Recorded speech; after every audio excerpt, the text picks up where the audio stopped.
Okay, सो आप देख सकते हैं मैंने यहाँ पे क्वेश्चंस को हिंदी में लिखा हुआ है, लेकिन आपको इंग्लिश में भी ये समझ में आएगा। चलिए फर्स्ट क्वेश्चन पढ़ते हैं। दर्शाइए कि प्रथम कोटि की अभिक्रिया के लिए 99.9% अभिक्रिया पूर्ण होने में लगा समय उसके अर्ध आयुकाल का लगभग कितना गुना होता है। यानी कि हमारे पास कोई केमिकल रिएक्शन है और हमको ये बताना है, और वो उसके बारे में जानकारी दे दी गई है कि वो कितने ऑर्डर के, फर्स्ट ऑर्डर के आपके पास कोई केमिकल रिएक्शन है, और उसके बारे में ये कहा जा रहा है कि उस रिएक्शन को 99.9% पूरा होने में जितना भी समय लगता होगा वो समय उसके हाफ लाइफ पीरियड का लगभग कितने टाइम्स होता है, 10 टाइम्स होता है। समझ में आ रहा है? मान लीजिए कि ये पहला मैं सॉल्यूशन बनाता हूँ, ठीक है। फर्स्ट सॉल्यूशन हम स्टार्ट करते हैं। ओके, फर्स्ट सॉल्यूशन स्टार्ट करते हैं और मुझे बताइए कि हाफ, यहाँ पे दो चीज़ की बात की गई है। एक तो हाफ लाइफ पीरियड का कंसेप्ट आया है, उसका नाम आया, मतलब ये समझ जाओ कि उसका फॉर्मूला इस्तेमाल होगा यहाँ पे, और वो फॉर्मूला आपको याद रहना चाहिए। और एक तो कुछ दूसरे समय की बात की, और वो कौन सा समय है, कितना परसेंट पूरा होने में, 99.9% पूरा होने में लगा समय, जो हाफ लाइफ पीरियड होना चाहिए उसका कितना टाइम्स होता है, 10 गुना, 10 टाइम्स होता है, ठीक है। और फर्स्ट ऑर्डर रिएक्शन है, तो फर्स्ट ऑर्डर रिएक्शन के लिए जो हमने रेट कांस्टेंट का फॉर्मूला कल डिराइव किया था वो मुझे आज आप बताइए, आपको याद होना चाहिए, मुंह ज़बानी याद होना चाहिए। तो आप मुझे बताइए फर्स्ट ऑर्डर रिएक्शन के लिए रेट कांस्टेंट का फॉर्मूला क्या है। तो याद करो 2.303 अपॉन टी, याद है आपको, लॉग ए अपॉन ए माइनस एक्स, या आप ऐसा बोल सकते हो सर R0 अपॉन आर, याद आ रहा होगा आपको कुछ, R0 अपॉन आर। फिर मैं आपको बताया था बेटा R0 क्या है, बेटा वो सबसे शुरुआत वाला मात्रा है, इसलिए उसको R0 नाम दिए थे। फिर कुछ समय बीत जाने के बाद जब कुछ मात्रा अभिकारक की घट जाती है तो उसको R नाम दिए थे, और उसी को A माइनस एक्स बोल दिया था। याद है कुछ, रिवाइज किया कि नहीं किया? रिवाइज करना बहुत जरूरी है, बहुत बहुत बहुत जरूरी है। ये फॉर्मूला हुआ। दूसरी तरफ सर आप जब वो निकाले थे, क्या बोलते हैं अपन उसको, हाफ लाइफ पीरियड वाला यानी अर्धायुकाल वाला समय निकाले थे, तो टी हाफ 0.693 याद आ रहा है अपॉन के, दोनों फॉर्मूला हम लिख लिए। पहले ये डिराइव किए थे, फिर ये भी डिराइव किए थे, आपको याद आ रहा होगा, ठीक है। दोनों कंबाइन करना है हमको। तो चलिए सर अब हम जाते हैं आगे, और इधर देखो ये टी हाफ है। टी हाफ स्पेशल नाम है, क्यों? क्योंकि ये कौन सा चीज़ है, ये हाफ लाइफ पीरियड। ये कैसा समय है जिसमें अभिक्रिया आधी पूरी हो जाती है, आधी कंप्लीट हो जाती है। एक काम करता हूँ ना मैं, देखो क्वेश्चन को अच्छे से ध्यान से पढ़ो, इसमें खाली समय ही समय की बात किया, रेट कांस्टेंट का नामो निशान नहीं है। प्रश्न में बोल रहा है कि किसी केमिकल रिएक्शन के को 99.9% पूरा होने में जितना समय लगता है वो समय उसके हाफ लाइफ पीरियड का 10 टाइम्स होता है। दो प्रकार के समय की बात चल रही है, एक कौन सा समय है जो उस रिएक्शन को 99.9% पूरा होने में लगता है, और एक कौन से समय की बात चल रही है जो उस रिएक्शन को हाफ पूरा होने में लगता है। दो प्रकार के समय की बात चल रही है। के यानी रेट कांस्टेंट का यहाँ पे नामो निशान नहीं है, ना उसको डिटरमाइन करना है, ना वो गिवन है, कुछ नहीं है। तो मेरा एक काम तो कम से कम ये रहेगा कि सर आप के को एनी हाउ गायब करो, के से कोई लेना देना नहीं है। तो मैं एक काम करूंगा, यहाँ से के की वैल्यू निकालूंगा सर, और के की वैल्यू निकालने के लिए के को इधर लाया, टी हाफ को नीचे लाऊंगा तो 0.693 अपॉन टी हाफ हो जाएगा, और के की वैल्यू को आप यहाँ रख दो। तो के की वैल्यू को जब आप यहाँ रखोगे तो आपको क्या मिलेगा, 0.693 अपॉन टी हाफ 2.303 लॉग ए अपॉन ए माइनस। समझ में आएंगे? डाउट है क्या? अब चलिए, सब चीज़ ठीक है, कुछ भी चिंता की बात नहीं है। हमारा ध्यान अब इन दोनों में होना चाहिए, what is A and what is a minus x. तो ए है सर इनिशियल कंसंट्रेशन, सबसे शुरुआती मात्रा, सबसे शुरुआत में। उसके बाद कुछ समय बीतता है सर, तो एक्स ये जो मात्रा है ना, एक्स ये वाली एक्स वो घट जाती है, यानी वो प्रोडक्ट में क्या हो जाती है, चेंज हो जाती है। तो बच गई कितनी मात्रा है, तो सर शुरुआत में ए मात्रा आपने ली थी, एक्स कम हो गई, तो बची कितनी सर, ए माइनस एक्स। यही बात चली थी कल भी।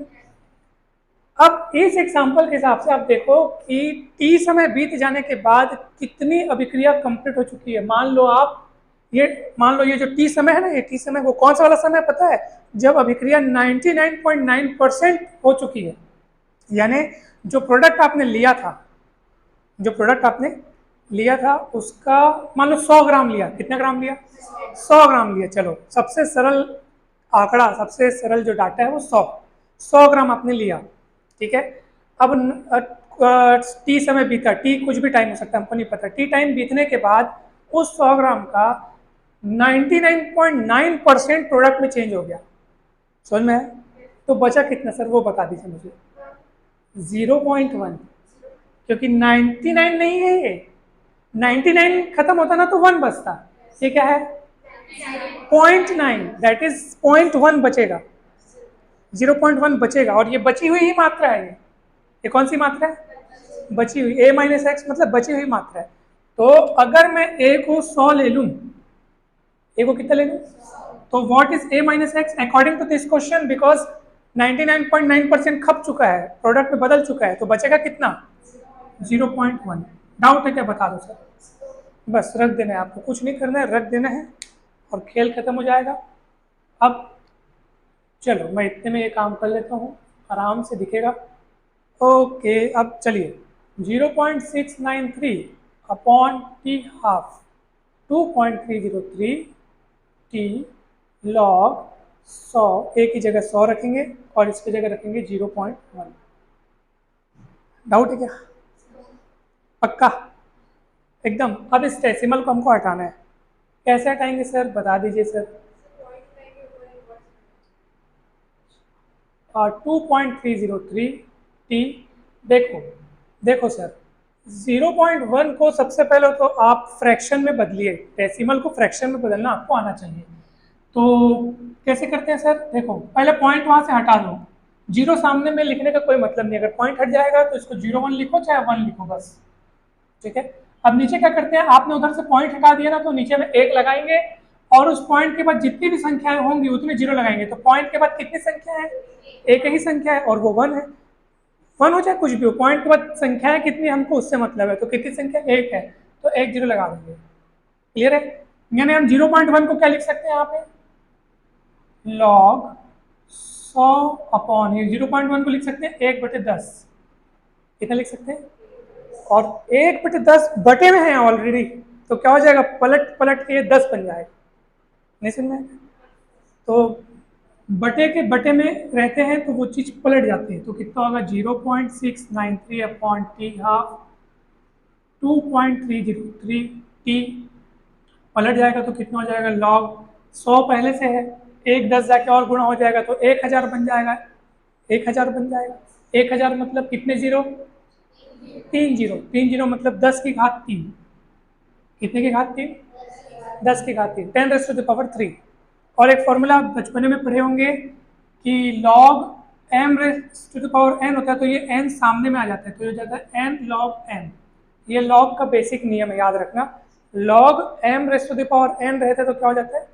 n सामने आ जाता है, पावर में अगर कुछ है तो सामने आ जाता है, तो n log m हो जाएगा। डाउट है क्या? और एक बात मेरे को बताओ, ये जो जितने भी लॉग में लिखते आ रहा हूँ सर, इनके बेस में क्या है सर? 10 है, याद रखियो इस बात को। बेस में क्या है? शुरुआत में, हाँ कुछ नहीं मतलब 10 है। और ये शुरुआत में अपन लॉग ई बेस वाला लिखे थे, और ई बेस वाले को 10 बेस में चेंज करने के लिए ही मैंने 2.303 का इंटू किया था, याद है आपको? है ना? याद होना चाहिए ये बात, हर एक बात याद होनी चाहिए, बहुत जरूरी है। तो चलिए, तो यहाँ से 3 को सामने लाओ, कितना होगा बताओ? 0.693 upon T half 2.303 upon T, 3 सामने आएगा, लॉग 10 बचेगा, ठीक है। और क्योंकि यहाँ पे बेस पे भी 10 है ना, बेस पे भी कितना है, तो ऐसे में log 10 की वैल्यू हो जाएगी 1, याद रखना। log 10 की कितनी वैल्यू हो जाएगी? 1 क्यों होगी सर? क्या नियम है इसके पीछे बता दीजिए। याद रखना, log के बेस पे जो लिखा है और उतना ही अगर सामने लिखा है, दोनों सेम है तो इसकी वैल्यू 1 होती है। ये याद रखिए इस बात को। पूछो कैसे? हर चीज का कारण है, आपको पता होना चाहिए। कल मैं लॉग के कुछ बेसिक नियम जब बता रहा था तो मैं आपको बोल रहा था ना कि बेटा जैसे यहाँ पे 2 लिखा है, यहाँ 8 लिखा है, यहाँ 3 लिखा है, तो आप इसको कैसे लिखोगे बताओ करके। तब बोले थे सर 2 के पावर में 3 इज इक्वल टू 8, इतने के पावर में इतना इज इक्वल टू इतना, ये लॉग का नियम है। तो अब मेरे को एक बात बताओ कि अगर मान लो यहाँ पे 5 लिखा है और यहाँ पे भी 5 लिखा है, तो यहाँ पे मैं क्या लिखूँ कि 5 के पावर पे क्या आना चाहिए ताकि 5 आ जाए? 1 ही होना चाहिए, ताकि 5 के पावर में 1 इज इक्वल टू 5 हो जाए। समझ में आ रहा है? तो ये नियम है यहाँ पे, इसलिए log 10 की वैल्यू कितनी हो जाएगी? 1 हो जाएगी। ओके, 0.693 अपॉन टी हाफ, ये 1 हो गया, बच गया 3, 3 को इंटू करो, 3 3 9, 3 0 0, 3 3 9, 3 दूनी 6, 6। समझ में आया कि नहीं? पक्का एकदम लगभग सेम सेम दिख रहा है भाई, थोड़ा सा फर्क है, डेसिमल एक स्थान बस सरका दूं मैं तो लगभग सेम हो जाएगा ये। अब सुनो, अब मैं इसको मिटाने की इजाजत चाहता हूँ, मिटाऊं? चलिए सुनना सब ध्यान से। सर ये दोनों सर सेम लग रहे हैं मगर अभी भी कुछ फर्क है, यहाँ डेसिमल का फर्क है सर, यहाँ डेसिमल 0.6 करके लिखा है, वहाँ क्या लिखा है 6 पॉइंट, तो सेम होना चाहिए सर, सेम होना चाहिए। तो क्या होगा सर बताइए? तो देखो मैं लिख रहा हूँ, ध्यान से समझना, बहुत मजा आएगा। 0.693 अपॉन टी हाफ, उसको भी आप ना 0.6909 इंटू 10 लिख सकते हो क्या? बताओ भला, देखो कैसे कर रहे हैं अपन, देखो ध्यान से सब समझो, क्या हुआ है बताओ भला। कितना लिखा था बेटा? 6.909 लिखा था, कितना लिखा था? और मैं उसको क्या लिख दिया? मतलब मैंने क्या किया बेटा, ये दशमलव को उठा करके एक स्थान लेफ्ट साइड सरका दिया, है ना, इधर सरका दिया, इधर सरका दिया, तो उसके उसके बदले में मुझे क्या करना पड़ा? 10 का गुणा करना पड़ा। तो बोलोगे सर ये काम आपने किया ही क्यों? तो किया क्यों, अब वो सुनो। ये लगभग लगभग सेम दिख रहे हैं, आप देखो, मैं बोल रहा हूँ पूरा सेम नहीं है, दशमलव के 2 स्थानों तक देखो आप, मतलब दशमलव के बाद दो स्थान देखो, सेम सेम दिख रहे हैं, 0.69 मतलब लगभग सेम है। अगर मैं इसको उड़ा दूं, मान लो ये दोनों सेम होते, सच में पूरे पूरे सेम होते तो कट जाते, मान लो लगभग सेम और कट गए, तो ये टी को इधर लाओ, टी हाफ को क्रॉस मल्टीप्लाई करके उधर ले जाओ, और कितना ये, अब क्या दिख रहा है बताओ आपको? ये टी कौन सा समय था? ये टी वो वाला समय था जो उस रिएक्शन को 99.9% पूरा होने में लगा था, और ये टी हाफ कौन है? Half life period. और आपको नजर आ रहा है कि वो 99.9% पूरा होने में लगा समय उस रिएक्शन के हाफ लाइफ पीरियड का लगभग 10 गुना होता है, क्योंकि ये दोनों इक्वल नहीं थे, लगभग इक्वल थे, इसलिए प्रश्न में लगभग बोला है, लगभग, लगभग, हाँ मतलब वही लगभग, ठीक है क्या? तो ये हमारा क्वेश्चन कंप्लीट होता है। इसी प्रकार ये दूसरा भी है, मैं चाहूंगा कि आप ये घर से करके आएँ, ये आपके लिए गृह कार्य है, होमवर्क है, आपको करके आना है।